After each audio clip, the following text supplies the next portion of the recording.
बिस्मिल्लाहिर्रहमानिर्रहीम। खातिन हज़रात, मैं हूँ अख्तर अब्बास और आप सबको मेरा सलाम पहुँचे। मिसेस मोइन ये हमारी बहुत पुरानी सुनने वाली हैं और शादी से पहले से सुन रही थी। इन्होंने हमारे माशाल्लाह 3-4 कोर्सेज़ किए। She is very happy. आप जिस घर में ब्याह के गई हैं वहाँ भी इनको 2 साल तो हो गए हैं। उन्होंने लिखा है कि मैं इस घर में ठीक हूँ, मगर सॉरी, मेरी सास बहुत सख्त दिल है। वो आने वाले मेहमानों का इकराम नहीं करती और उनका लिहाज भी नहीं करती। उनकी मौजूदगी में खाना खाते हुए खिलाते हुए ऐसी नागवार बातें कह जाती हैं कि मैं बार बार शर्मिंदा होती हूँ। हमारे घर में, हमारे ख़ानदान में ऐसा कभी नहीं हुआ। और इस पे कोई ऐसी दिल लगती बात कहिए कि जैसे आप कहते होते हैं, और किसी अगर मिसाल से समझाएं तो और भी अच्छा। इन्होंने मज़ीद ये कहा है मिसेस मोइन ने कि बड़े दिनों से आपने किसी तारीख़ी शख्सियत का ज़िक्र भी नहीं किया, तो उसका भी ज़िक्र करें। बेटा बहुत शुक्रिया, आपने याद किया। पहले तो मैं आपको एक छोटा सा शेर सुनाता हूँ गुलजार का। वो कहती कि ज़िंदगी यूँ हुई बसर तन्हा, काफ़िला साथ और सफ़र तन्हा। होता है ये, हम काफ़िले के साथ होते हैं और फिर भी अकेले होते हैं। 8वीं सदी में एक कूफी शायर था और उसका मोइन बिन ज़ायदा उसका नाम था। शैतानी भी साथ उसको लिखते थे। बड़ा बहादुर आदमी था, शेर भी उसके बहुत अच्छे थे। ये बनु उमैया का ज़माना था और बनु उमैया में एक फ़ौजी अफसर था। फिर बनु उमैया को ज़वाल आया, बनु अब्बास आए। मंसूर का जब ज़माना आया तो उसने मोइन को गिरफ़्तार करने का हुक्म दिया। अब चूँकि ये इसमें 3 खूबियाँ बताई जाती हैं, शुजाअत वाला था, सखावत वाला था। यानी आप सोचिए 8वीं सदी से लेके 21वीं सदी तक जो उसकी खूबियाँ हैं वो तारीख़ ने उनको रकम किया। सखावत का, शुजाअत का, दिलेरी अगर आप अलग से करें तो ठीक है, वरना ये शुजाअत में ही आ जाएगा। तो जब इसे पता चला कि मुझे मारने का हुक्म है तो इसने भेस बदला। दाढ़ी इसकी बड़ी थी, उसे छोटी कराई। फिर ये कई दिन सूरज के सामने रहा, इतना ज़्यादा कि इसका चेहरा झुलस गया। फिर ये आलमोस्ट जंगलों की तरफ निकल गया और उसकी तलाश होती रही। मंसूर के पूरे ज़माने में तलाश होती रही मगर ये नहीं मिला। यानी इतना ये समझदार भी था।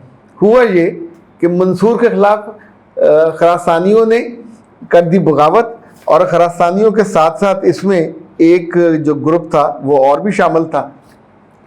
बगावत हुई और जंग हो रही थी और मंसूर की फ़ौज हार रही थी।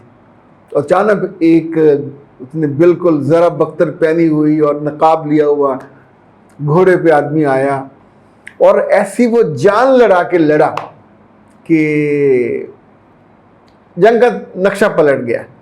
यानी आप अगर उसके अहम लोगों को मार दें तो बाकी लोग तो हिम्मत हार जाते हैं। मंसूर फतेह जब हुआ तो ये वहाँ उसके करीब आया तो मंसूर ने कहा कि तुम कौन हो, खुदा तुम्हें गारत करे, तुमने पूरी जंग का नक्शा पलट दिया। तो इसने नकाब उतारा और कहा मैं मोइन हूँ जिसकी तुम्हें तलाश है। और खातिन हज़रात, उसकी इस नेकी या बहादुरी की वजह से मंसूर ने उसे माफ़ कर दिया।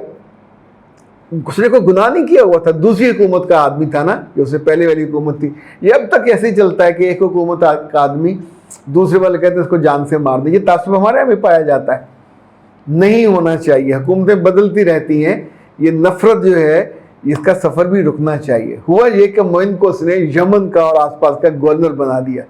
अब यहाँ से मैं आपके उस बात का जवाब देने लगा हूँ कि जिससे ये बात मैं जोड़ रहा हूँ। अब इसके पास जंगी कैदी लाए गए तो इसने उनको कत्ल का हुक्म दिया।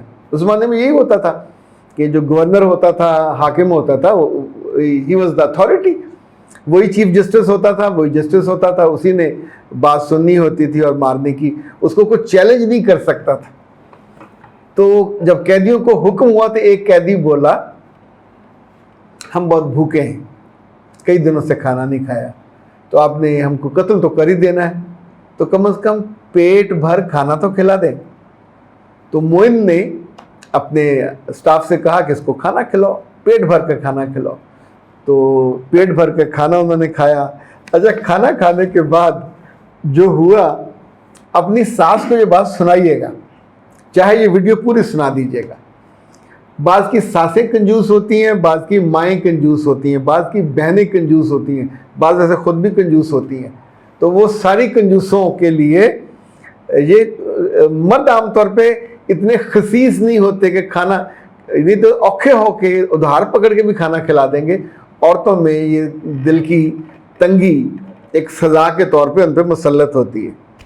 تو اس قیدی نے کہا کہ یا امیر، پہلے ہم آپ کے قیدی تھے اور آپ نے ہمارے ساتھ جو ہمیں سزا دی قبول تھی، اب آپ نے ہم کو کھانا کھلا دیا، تو کھانا کھلانے کے بعد ہم آپ کے مہمان ہو گئے. اور جو مہمان کا اکرام ہے، مہمان پر تو احسان کرنے کا آپ کے اللہ نے حکم دیا ہے. اف اللہ! ایسا دا مومنٹ اس نے یہ بات کہی تو میں کھلکھلا کے ہنس پڑا پورا. اچھا یہ جو برجستگی ہے، یہ جو خوبصورتی ہے، یہ کم لوگوں کو نصیب ہوتی ہے کہ کس موقع پہ کیا بات کہی جائے.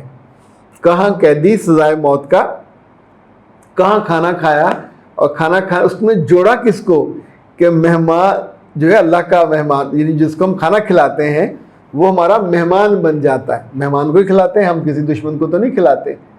تو جب مہمان بن گیا تو پھر اس پہ احسان کرنے کا حکم ہے. معین نے ان کو رہا کر دیا. اچھا میں نے اپنی زندگی میں اپنے آس پاس دیکھا ہے کہ میرے جو دوست اپنے بیویوں کو اس بات پہ قائل کر پائے کہ مہمانداری اچھی کرنی ہے، میں نے ان کے زندگی میں کبھی رزق کم ہوتے نہیں دیکھا. ہم نے بچپن سے جو سنا پڑھا بھی کہ مہمان جو ہے وہ اپنا رزق ساتھ لے کے آتا ہے. مرد کی زندگی میں رزق 3 جگہ سے آتا ہے. ایک وہ خود کماتا ہے، دوسرا جب بیوی اس کی آتی ہے تو بیوی رزق لے کے آتی ہے، بچے پیدا ہوتے ہیں تو بچے رزق لے کے آتے ہیں، یہ اللہ کا قانون ہے. تیسرا جب بھی مہمان آئے گا، ممکن ہے بعض میں آپ کی جیب خالی ہوتی ہے، جیب میں پیسے نہیں ہوتے، دقت ہوتی ہے. کچھ مہمان ہوتے ہیں جو ریگولر آنے والے، تو ان کا آپ بہت زیادہ تکلف نہیں کرتے. اللہ کے رسول صلی اللہ علیہ وسلم کے بھی ایسا ہوتا تھا کہ کچھ مہمان ایسے آتے تو آپ حضرت عائشہ کو پیغام بھجواتے تھے جو گھر میں ہے لے آؤ، وہ کھلا دیا جاتا تھا. کچھ مہمان جو اکرام والے ہوتے تھے تو آپ پھر گھر پیغام بھجواتے ہو. حضرت بلال چونکہ ان کے میر منشی تھے، گھر کے ساری چیزوں کو ٹیک کیئر کرتے تھے، تو وہ مہمانوں کے کھانے کے لیے بعض وقت قرض بھی لینا پڑتا تھا تو لے لیتے تھے.